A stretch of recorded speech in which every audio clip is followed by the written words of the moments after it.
اردو ہے میرا نام، اردو ہے میرا نام، مصروں کی پہلی میں میر کی ہمراز غالب کی سہیلی، اردو ہے میرا نام۔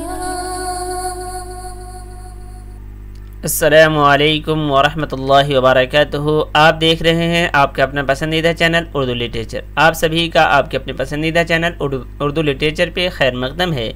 آج کی ویڈیو میں ہم دیکھیں گے سعادت حسن منٹو کے افسانوی مجموعہ ٹھنڈا گوشت میں شامل تیسرا افسانہ رحمت خداوندی کے پھول۔ زمیندار اخبار میں جب ڈاکٹر راتھر پر رحمت خداوندی کے پھول برستے تھے تو یار دوستوں نے غلام رسول کا نام ڈاکٹر راتھر رکھ دیا تھا۔ معلوم نہیں کیوں، اس لیے کہ غلام رسول کو ڈاکٹر راتھر سے کوئی نسبت نہیں تھی۔ اس میں کوئی شک نہیں کہ وہ MBBS میں 3 بار فیل ہو چکا تھا، مگر کہاں ڈاکٹر راتھر، کہاں غلام رسول۔ ڈاکٹر راتھر ایک اشتہاری ڈاکٹر تھا جو اشتہاروں کے ذریعے سے قوت مردمی کے دوائیں بیچتا تھا۔ خدا اور اس کے رسول کی قسمیں کھا کھا کر اپنی دواؤں کو مجرب بتاتا تھا اور یوں سینکڑوں روپے کماتا تھا۔ غلام رسول کو ایسی دواؤں سے کوئی دلچسپی نہ تھی، وہ شادی شدہ تھا اور اس کو قوت مردمی بڑھانے والی چیزوں کی کوئی حاجت نہیں تھی، لیکن پھر بھی ان کے یار دوست اس کو ڈاکٹر راتھر ہی کہتے تھے۔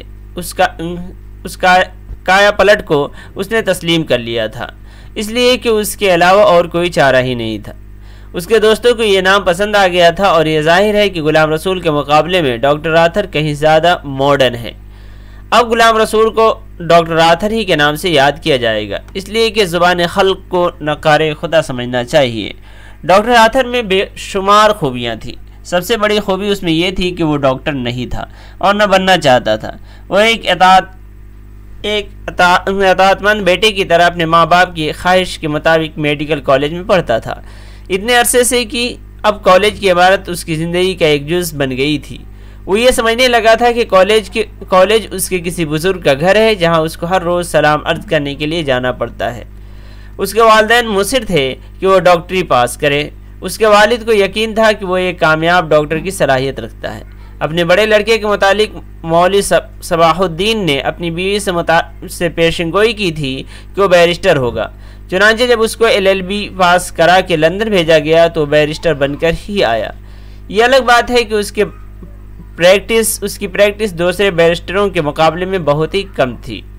ڈاکٹر راتھر 3 مرتبہ MBBS کے امتحان میں فیل ہو چکا تھا، مگر اس کے باپ کو یقین تھا کہ وہ انجام کار بہت بڑا ڈاکٹر بنے گا، اور ڈاکٹر راتھر اپنے باپ کا اس قدر فرمانبردار تھا کہ اس کو بھی یقین تھا کہ ایک روز وہ لندن کے ہارلے اسٹریٹ میں بیٹھا ہوگا اور اس کی ساری دنیا میں دھوم مچی ہوگی۔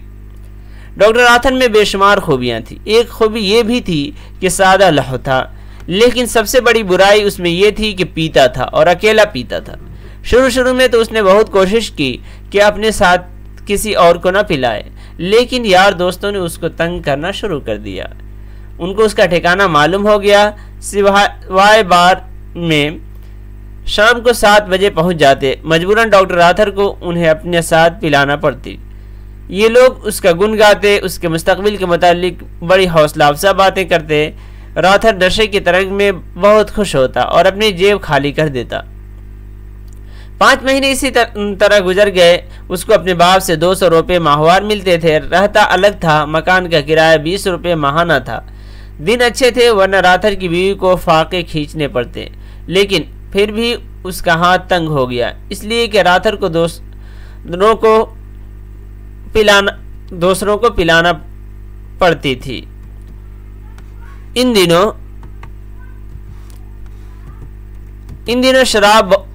شراب بہت سستی تھی، 8 روپے کی ایک بوتل، آدھا 4 روپے 8 آنے میں ملتا تھا، مگر ہر روز ایک آدھا لینا یہ تو ڈاکٹر راتھر کی بساط سے باہر تھا۔ اس نے سوچا کہ گھر میں پیا کرے، مگر یہ کیسے ممکن تھا؟